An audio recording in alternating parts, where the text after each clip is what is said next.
Good morning. Kirk Webb here from Timber Mesa Fire and Medical, and I am out at our Station 19, which is out in White Mountain Lakes, and we're here with Lars Moore, captain of Sea Shift out at Station 19. Lars, how you doing today? Good, how are you? Great. So I see in this bay here, we got a combination of weight room and also a truck. Tell me some of the unique abilities of this truck here. Well, this is what's called a Type 3 engine for wildland purposes. It's basically designed for forest firefighting. We use them mainly structure protection groups. Carries a little more water than the smaller Type 6 trucks, the little pickup types. And it has foam, it has a compressor on there for calves. If we need to use that, compressed air foam system is what CAF stands for. Awesome. So with that, drive. Yeah, four-wheel drive is definitely a plus, especially when you get out into the rugged mountain areas. It may be muddy, having to cross streams. Like you say, this is for out in the forest. Yeah, mainly for out in the forest, where what they call the urban interface. We use them a lot in those areas because it does pump more water than the smaller pickups. We can use them to help protect houses where they come up against a forest environment. So in the CAF system, like you said, compressed air foam system, that actually kind of makes, we use the term, make your water wetter, right? Yeah, it breaks down, the foam helps break down the surface tension of the product that you're applying the water to, so the water soaks in better. Nice. So, we're going to kind of move on along, and I see you got a bunch of equipment here, different kinds of cardio equipment, weightlifting equipment. Yeah, we're kind of limited on space out here, so we use one of the bays. We put all of our weightlifting, cardio equipment, things like that, so we can try to stay in shape as best we can. Right. Well, let's go on in over to the other side of the building here. So this is kind of a unique building.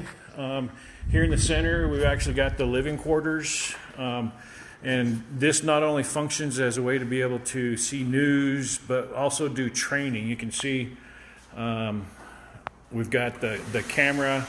So we end up doing a lot of Zoom training, especially this time, since we can't be allowing the public to come in to our stations because of the COVID-19 stuff going on. We're bringing the station to you guys. So so we've got a lot of training, got the desk. So we're utilizing this space not only for kitchen, restrooms, all that kind of fun stuff, day room. So this is kind of the living quarters. Let's go on down the stairs a little bit here. I'll just follow you down. Okay. Yeah, through this room here, that's where we sleep. Those were offices before we consolidated with White Mountain Lake. We repurposed them, turned them into sleeping quarters. So now we have 24/7 coverage out here with an ALS provider, with the paramedic, all at 24/7 now. So ALS stands for paramedic. Yes. And the captain's office in here. See if we can adjust some of the lighting in here. So not a huge space, but honestly, how much space do you really need to do all your reports and stuff, right? I hate being behind a desk, so this is fine. I'm with you. So out in this bay, we've got two more vehicles. One, of course, is... Yeah, we got the ambulance. Okay, which is important because a majority of our calls out here are what? Our medical, I'd say over 80%. That's not a hard number. Don't hold me to that. But Right. over 80% of our calls are medical. And that's the majority of what we run. So that's why we make sure we have a paramedic out here all the time. So and having that where you have coverage with ALS, a paramedic at all times, you're only working with two people full-time here, but what's the response from other stations out here? They're usually here within 10 minutes. Okay. Generally speaking, 10 minutes or less. Now let's say you get a fire call. But I say 10 minutes from the other stations. For us, we try to hit the 5-minute benchmark or less. Correct. You guys are the first responders, and getting in there less than 5 is the target. That's the target. Now, let's say you get a fire call. Do you have to take the ambulance with you necessarily? Well, because we only have 2, we don't. We take this. It's called a pumper tender, tender pumper, whichever way you want to put it. This truck holds, it's unique, different from our other engines, because the other engines hold on average about 700 gallons. This one holds 3,000 gallons. So essentially you're taking a small pond with you. Yes, and it has the pump on it, capacity of pumping 1,000 gallons a minute. Basically with 2 people, unless there's a major life safety risk, we won't go in until we get the help from in town.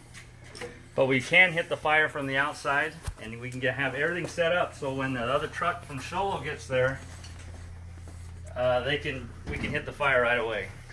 So we're kind of working our way to the back end of the truck here, so you can see where there's a very large tank, and that's where all of the water is stored in this truck here. Yeah, and it has a portable tank on the side that you're coming to. You'll see. So what's the purpose of the porta tank? We could drop that, dump all of our water into this tank, go and fill up again. When the other truck gets there, they can pump out of that tank. So in areas where we don't have hydrants, we can continuously have a water supply. We bring other water tenders from some of our other stations. We have mutual aid agreements with Snowflake Taylor. They bring water they use their tender, and also Pinedale Clay Springs sometimes we have them come out. So on some of the other trucks we've noticed that you got these cross lays, we call them, 1 3/4 lines, hand lines. So you can still do some operations with a house fire going on. Yeah, they say what they call a reset the fire or a quick hit from the outside. Obviously, until we get people to back us up, don't want to put ourselves in too much risk.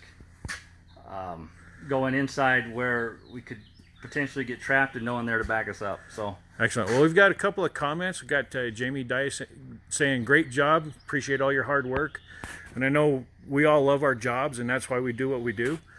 And Tanya Tanner, good to see you again. How you doing? But yeah, it's a small station here out at White Mountain Lake, but very functional. What happens, let's say you do get a medical call and you're actually transporting a patient to the hospital, what ends up at that point? Well, we end up transporting. The other stations are listening up on the radio, and while we're going, they're already positioning themselves. If they're not tied up on another call, they position themselves in this area. So that is one of Show Low or the Linden station. So that is one of the things that we do as a fire district, that we're moving people around at all times, making sure we have adequate coverage at all areas. Yeah, we want to make sure we maintain coverage out here, so that our response times, especially those critical medical calls, are if we can, we try to hit that 5-minute benchmark or less. So great. Thank you guys for joining us. This is going to be a little short tour, but wanted to give you an idea of how we do coverage out here and the setup of our station. I know the guys are not always here at the station 100% of the time, because we have you doing other things, checking on hydrants, learning the area, being out in the public, doing community events and things like that. So yeah, and I know there's been some concern that people go out to the lake, it's getting warm, they say, well, where's the boat? Well, the boat's getting maintained, it's almost completely done. Yeah, in fact, and actually, it'll be out there by the time season's going. And they actually did a whole remodel on that, replaced the flooring and fixed the lights and added more lights. So it's going to be a much better product, and it, like you say, it will be out on the lake this year. Yeah, and it will be out there, and we make sure we go out and make sure it's operational ready, moment's notice. We can go and take care of whatever needs to be taken care of. Awesome. Thank you, Lars, Captain Moore, paramedic out here at Station 19, and thank you guys for joining us. And as always, stay safe out there, and we'll get through this together, and hopefully one of these days we'll be able to go back to actually doing some in-person station tours. But until then, we're going to keep bringing tours and events to you guys. Thanks for joining us. Thank you.